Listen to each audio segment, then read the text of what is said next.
I just came in from a walk and really wanted to talk about this. It doesn't matter if you've made some change as an individual. It doesn't matter if you've made some change in business. I worked for the Air Force in logistics and program management.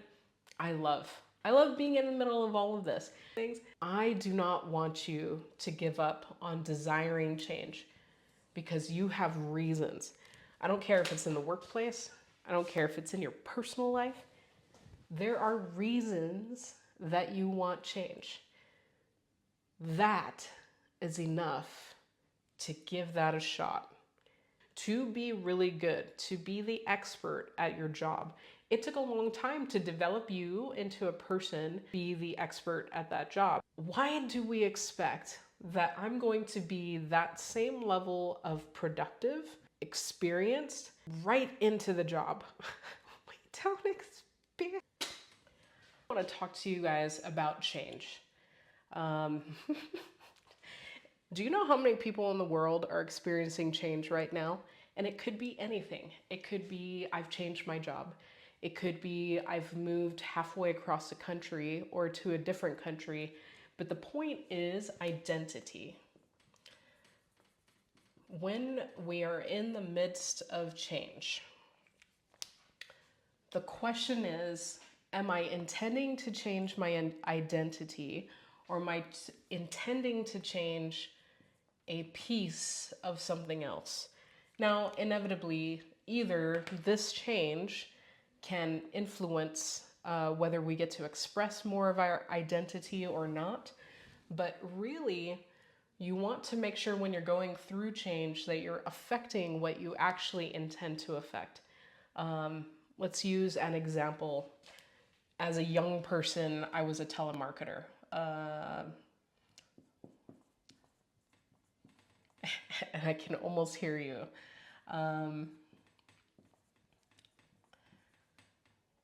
I'll just say telemarketer. As a telemarketer, you're concerned about the one person who is on the phone with you.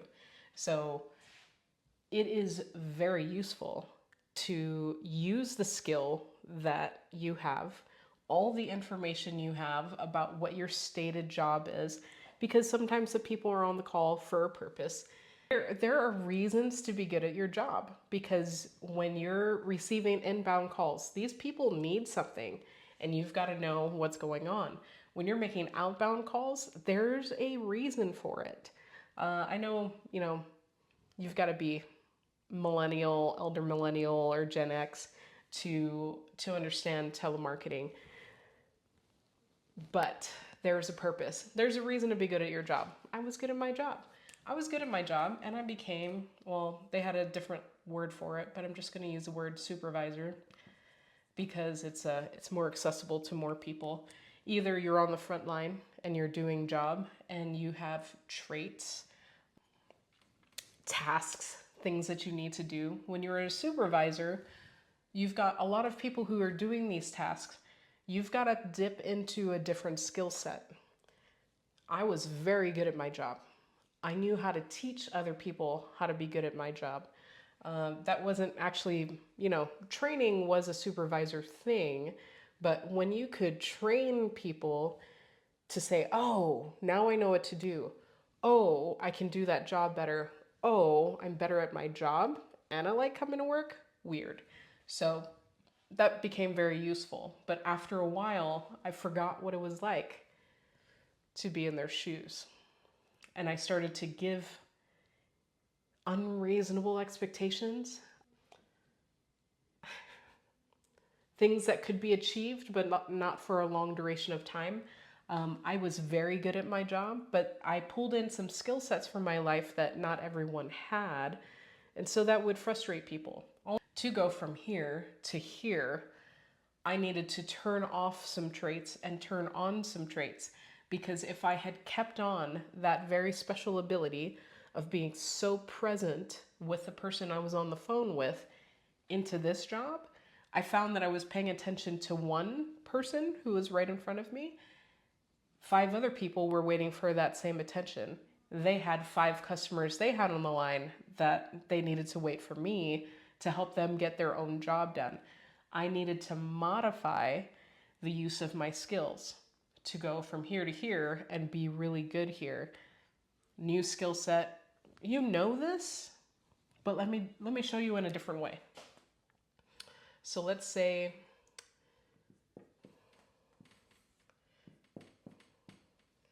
we're starting here. Let's say this is my identity.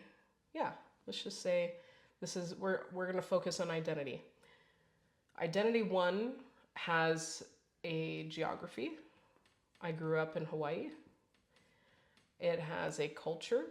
Hawaiian culture is it's American, but it's distinct. And I think we would all agree that with geography, regardless of your ethnicity, that the culture changes. The book American Nations, I highly recommend it. Geography, culture, time. The way time is experienced in Hawaii is a little different. It's all tied up in geography and culture, isn't it? Food, the daily habits.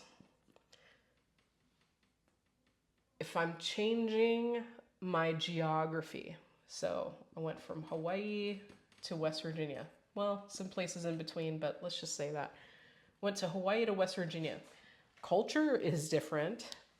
Time was pretty similar, but there's no beach in West Virginia. Okay, we're not going to tell any stories. The food was very different. My daily schedule was very different. All I'm trying to say is when we were talking about identity, all I did was really change one thing, but it drug in changes in other areas that I may have anticipated, but I didn't know what it would feel like. So I made a big change. So the change happened. Do I change my culture? I mean, the local culture is different. I chose this into my lived experience. In my lived experience, I did choose to change my geography. Do I change my culture? Do I change the way I experience my time? Do I change the things I try to eat? Will I change my daily activities? Now, I did choose to change that. I wanted to experience that. I wanted to experience time the way other people did. I also wanted to experience a different culture. So I took on the culture of the people who were around me. And of course, you change your food. So now I've got this lived experience all because I made a choice to change my geography.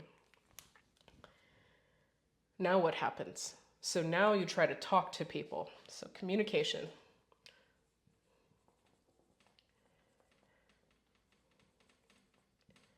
So now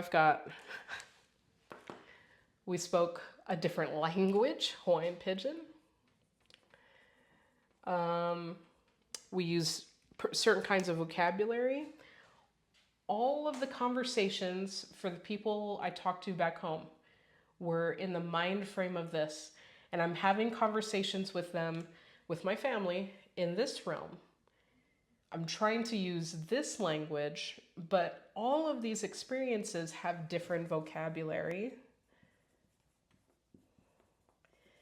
And I found that conversations that should take 5 minutes, where everybody should be happy, I'm needing to use new vocabulary. So I've got to teach them that I'm going to say something about this, but I've got to tell you why it means something here, why it means something here. And I did these things, and it's because of, remember I said blah, blah, blah, blah, blah. And so now there's miscommunication because the feel on the phone is not just happy and upbeat. I've got to admit, I've got a touch of autism. I'm on the spectrum. That wasn't identified at the time of this example, but I felt the need to explain where I was coming from because I didn't want to be misunderstood. There was some richness that I was experiencing, and I needed to set that up. Communication became a difficulty. This was not something, this was new. That was new.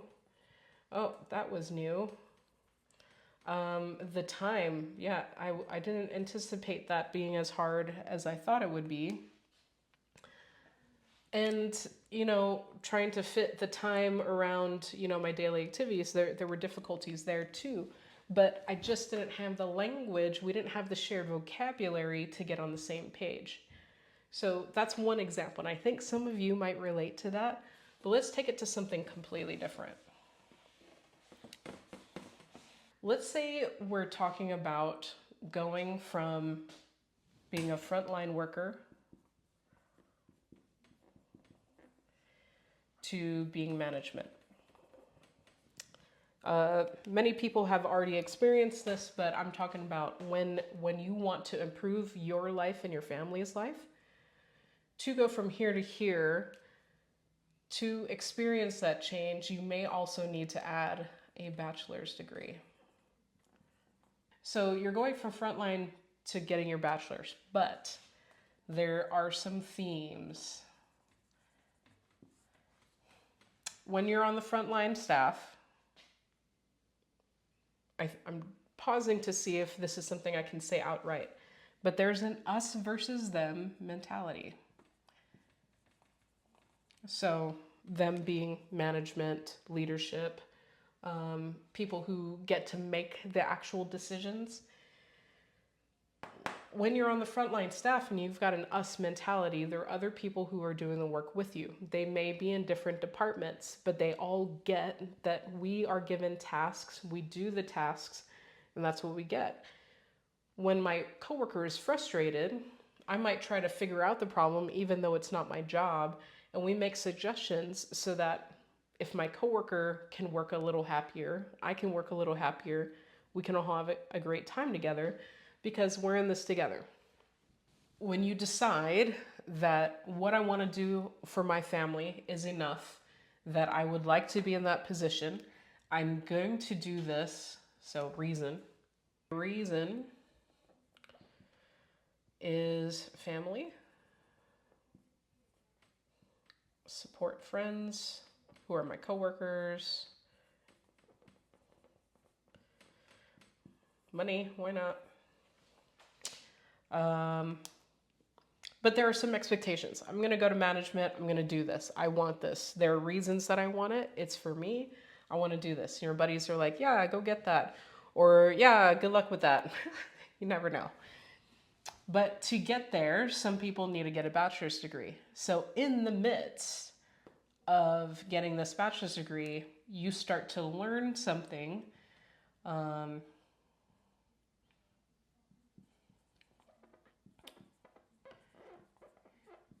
You learn some new vocabulary and you start to realize, oh gosh, you get to learn some vocabulary and you start to realize, oh, them is us.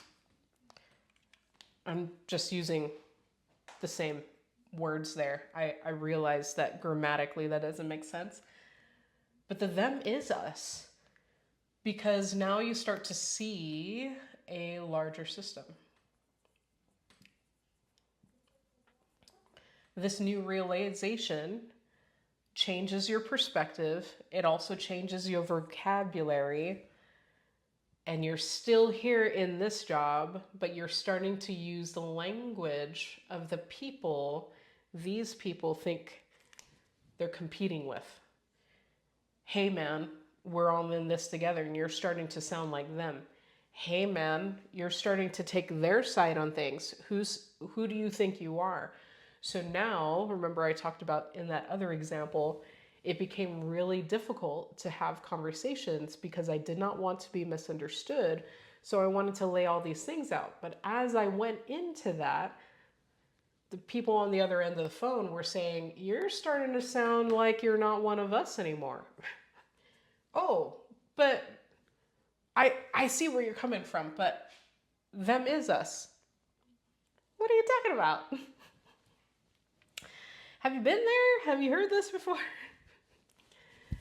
And this is all so that you can get your bachelor's, but by this point, you're experiencing, let's go into experiences.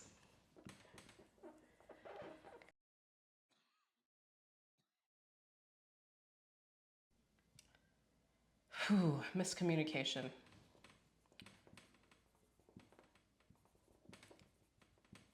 You're experiencing accusations on your identity, on your motives. And those can be pretty isolating because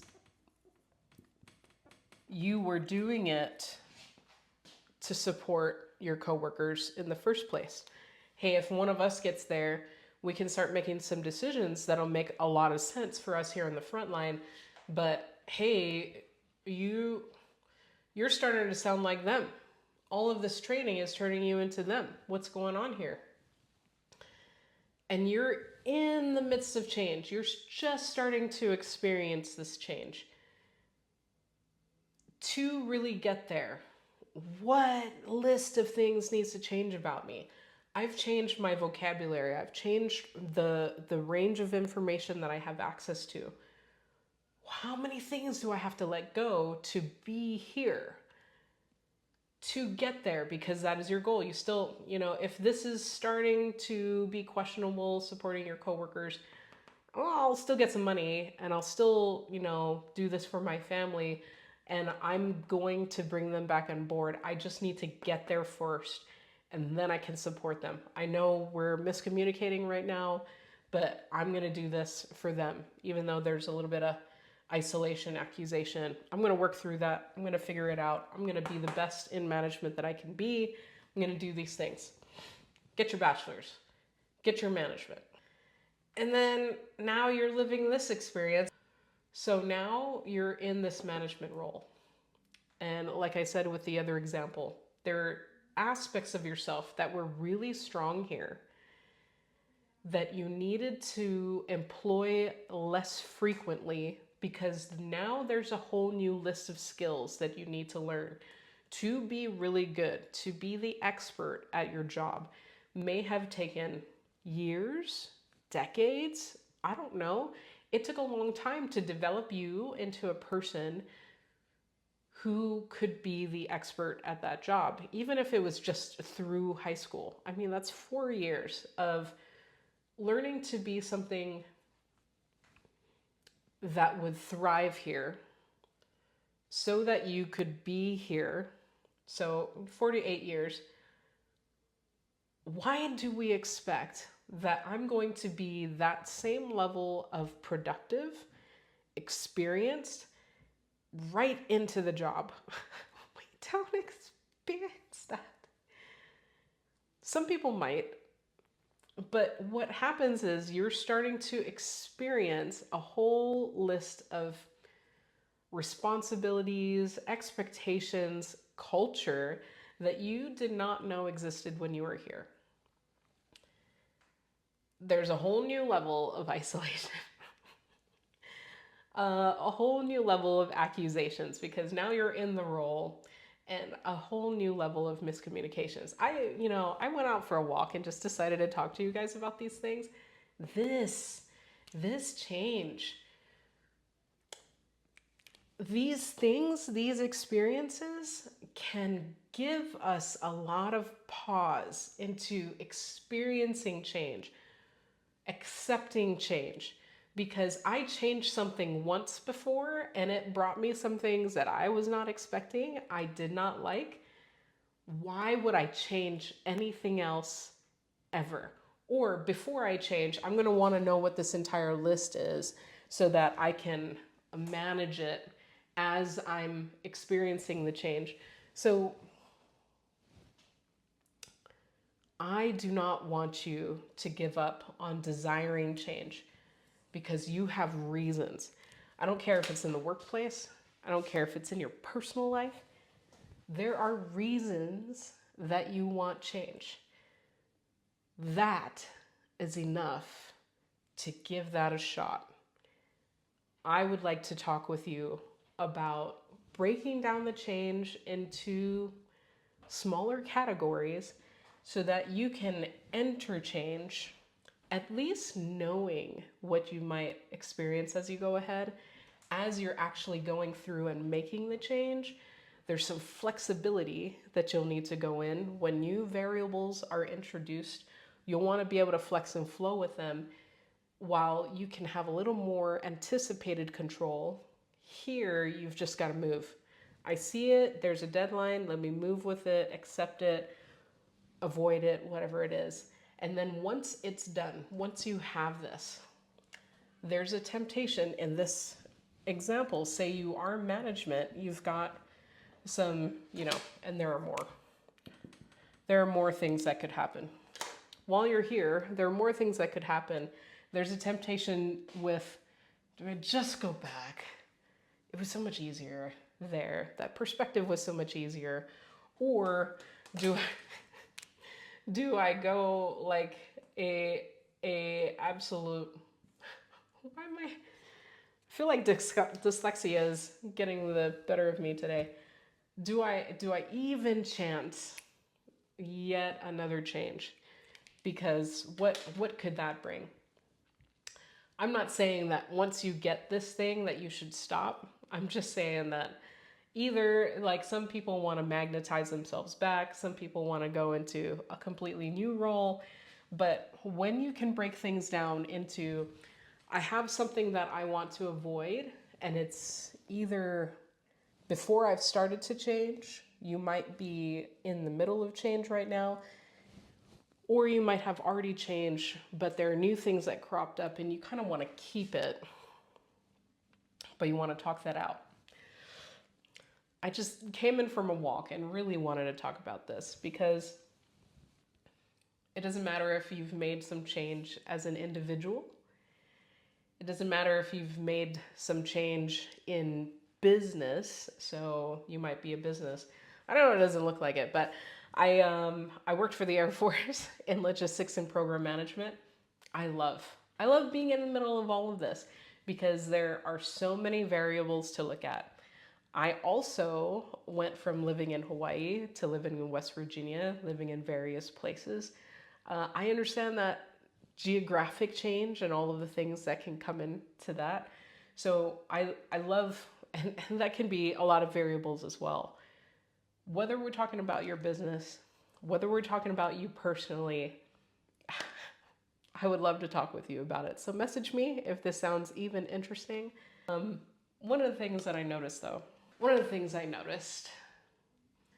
sometimes, oh my gosh, I'm going to actually say this.